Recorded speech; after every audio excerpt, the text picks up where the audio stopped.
In this video, we're going to talk about rebuilding muscle after a major hip surgery. So welcome back to Coach's Corner. This is where I break down subscribers' questions and give you some real practical solutions so that you can move forward. Because there's a good chance that if you have that question, somebody else will have that question too. So I'm going to play the question, then I'm going to break it down, and then I'm going to give you some advice on how you can move forward with it. Hi Gavin, Bill here, one of your Canadian followers.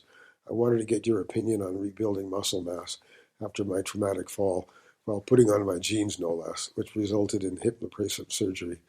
I now have a titanium hip joint on my left side. After the operation, they sent me to a rehab clinic for a few weeks where I slowly moved from a wheelchair to a walker and then to a cane. When I finally got home, I was aghast at how much muscle mass I had lost and how I put on a new layer of fat in my midsection. Before the fall, I had been in decent shape, 6'2", 185 pounds. I've been doing kettlebell for around 30 years. Now I'm trying to feel my way back into what I can actually do. I've been riding my stationary bike and some floor work, but not sure where to go from there. Any suggestions? So it looks like some of the main problems are going to be, building muscle. You obviously got now a layer of body fat that you never had before. You're obviously 77 years old. It sounds like you've got a very good history of fitness and training. So I don't think it's going to take too much longer for you to get back on track. Now the problem that you have is that when you go and obviously you're changing your jeans and you fell over a broken hip. I mean, that's such a common scenario for so many people that when you do fall over when you get older, it could be life-changing like it has been for you. And I think you're lucky that you had a fitness background already behind you to obviously save you and keep you strong throughout the whole process, because I know some people, and a lot of people actually, that have been your age, fallen over and literally never recover from it. Okay, so you've done exceptionally well to bounce back. So obviously you're doing a bit of bike stuff as well. So I just want to say I'm not going to override any medical advice that you've been given by your physio, your doctors and whatnot, but I will give you some ideas. So let's just talk about it. So you've got a good history of using kettlebells and stuff. So the first thing I would say is that there's going to be some exercises there, certainly upper body stuff that you could probably do and be familiar with. But in terms of your lower body, what we need to really start looking at is gently doing some hip strengthening exercises. Things like clams, glute bridges, those sorts of things. They're going to be the first thing. But it's not about like building tons of muscle at this stage. It's kind of just replacing the muscle you've lost already, because you've got a good level of muscle memory. So you'll be able to build that back in probably the next couple of months if you put some work into it. The other thing as well, be mindful, don't push yourself too hard. It's definitely going to be things that you can't do now that you could do before, but it doesn't mean that you can't do anything. And then the body fat scenario, like if you've probably lost a lot of muscle mass over the time of your recovery, then you probably haven't modified your calories, and you've lost some muscle, you've gained some body fat, but again, we can change that back around. So first thing we talk about is rebuilding muscle. So I'm gonna, at the end of this video, I'm gonna link a leg strengthening workout. I did the video last week, so I'm gonna link that at the top. And I think that'd be a fantastic place for you to start. It covers off 3 simple exercises to build your leg strength. And even though you've had a hip replacement, there's not gonna be anything in there that would hurt you for that. And then I'm going to link in the description some glute bridge exercises that you can, like accessory stuff aside from that, okay?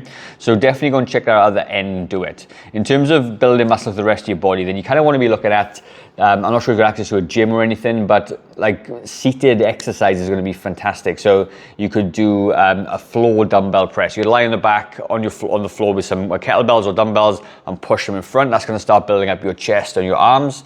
Again, you could be standing and doing a standing row with a kettlebell, or if you've got some resistance bands, you can pull resistance bands towards you that way. And if you haven't already, maybe jump in and grab my free strength plan, because the free strength plan will have all that mapped out for you with videos that you can follow as well. And in fact, I'll probably send that to you because I've got your email address for that.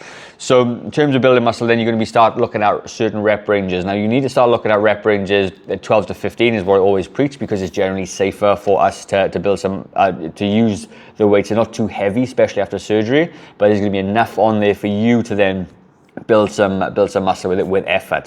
So when I say 12 to 15 reps, you need to get to 12 to 15, and they need to be hard. Okay, the pushes and the presses and the pulls, they need to be challenging. And if they are challenging, then you're going to know you're going to be in a good spot for, you know, building some muscle as you get older. Then in terms of body fat, maybe I would say look at what you're eating right now.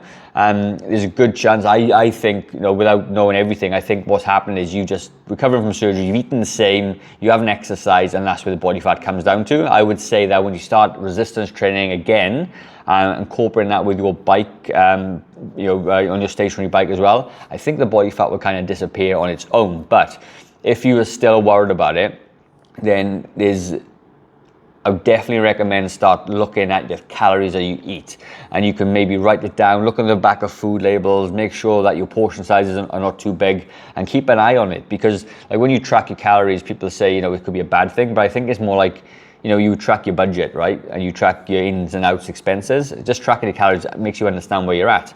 And if you're still not losing weight by tracking the calories, make sure that you're weighing food out. That's really important, because let's just say this is 100 grams of apples or something, you know, and you log it as 100 calories. If it's actually 200 grams, it's twice the calories. So we're not very good at eyeballing portion sizes. Then you might want to prioritize protein a little bit as well. So your resistance training, you're gonna be looking for lean sources of protein, as long as you're not like a vegetarian thing. And what I would recommend is take a palm size like this, about this thick, and have this amount of protein every single meal. Now you are a big guy, 6'2", so you may need like 2. Okay, so if you're that big. But the reality of it is you can still make progress. And I think it's starting easy is going to be the best case for you. So do what you can do, follow that leg strengthening plan I'm going to put at the end of the video. And then just ease yourself back into it. Do what pain allows. If anything starts to hurt, make sure you see your physiotherapist or your surgeon, but just take your time with it. So with your leg exercises, I definitely wouldn't go to 12 to 15 reps of really difficult near failure. I would just start getting the movements in, start working on them gently. And let's just say you do say 10 or 15 reps. In reality, you would have enough strength to do 20 reps, but just hold a couple back because you are recovering from that. In terms of mobility wise, if you're going to start doing like leg swings and things, don't do lateral leg swings where the legs come across the front of your body. That can obviously make your hip pop out if you do it wrong. But reality is, I don't think you're too far away. And even being 77, like I said, it's not about building tons and tons of muscle. It's literally just about replacing the muscle you've lost. And I think that you've got a good strength background. And I think if you just get back into it again, and strength training 3 times a week, keep staying on your bike, maybe do that 2 or 3 times a week as well. I think you're going to be in a really good spot come 3 to 4 months. But that was a video from me. So team, if anybody else has got any questions like this you'd like me to answer, there's a link in the description which takes you to a thing called SpeakPipe. And SpeakPipe allows you to leave a voice message on that, right? So go down and leave your questions and I answer them like this on Coach's Corner. And I will do the necessary at the end. So because it is Coach's Corner though, there's people that stick to the end of these things. There's always a little special keyword that we have here, right? So today the special keyword is going to be pencil, all right? So if you made it this far, you're the guys that can help the most. You're my people, so comment pencil in the comments. And if you're somebody that wants a copy of the free strength guide, comment strength, that's cool. But there's going to be links in the description for some of the other stuff as well. So have a great day, team, and I will see you on the next video.